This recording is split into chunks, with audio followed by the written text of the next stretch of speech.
Hi everyone, this is Progress Day 44. I have noticed some changes in the way the plants are growing thus far.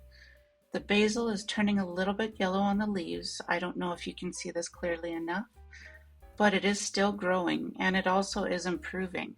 When I started to raise the lights, and all the plants responded positively.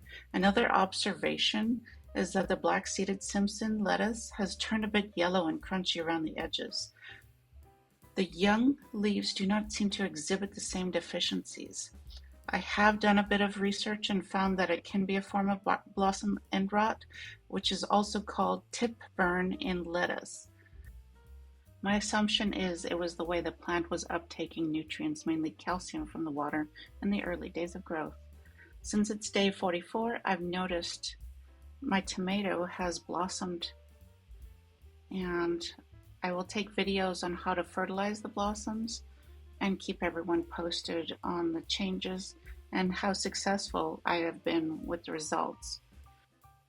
I have also trimmed the tomatoes quite a bit since you last saw in my previous videos.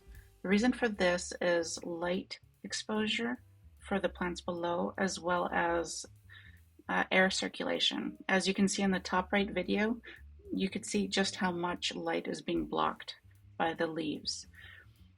So I did basically what I did in my regular garden. Trimming the branches from the base allows for proper air circulation and root growth. And I hope to see benefits in the near future, and I'll keep you posted.